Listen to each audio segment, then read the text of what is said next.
A really good example I'm going to give you guys. It's not just simply individuals, you could say, although I'm sure it was individuals that went and started this thing to try and hurt me or something. I don't know.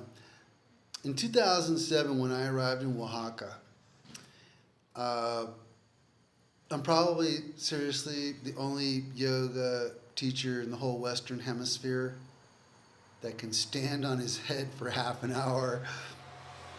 At that point in 2007, it was 3 times a day. I would go at 11, 2, and 5 o'clock in the afternoon and stand on my head in the main square in Oaxaca City with all those cafes and all those people and transport happening. And I'd stand on my head underneath this tree, this old, what's called an ahuehuete tree.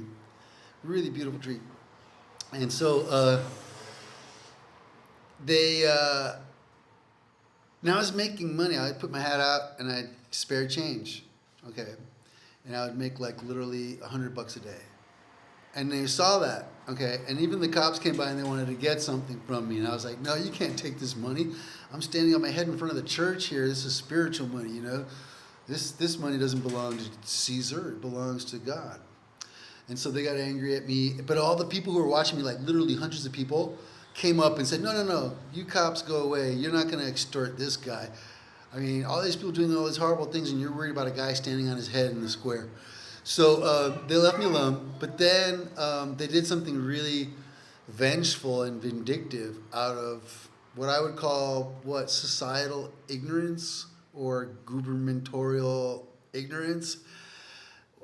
They, because they saw me standing on my head 3 times a day underneath this tree in the shade of the tree and making money at it too. It wasn't just like,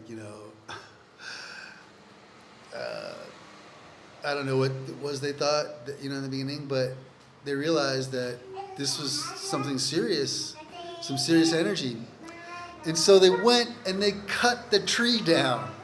They cut this beautiful tree down and they put a lady in front of where it used to be with a cart to sell popcorn. So I couldn't stand on my head there anymore.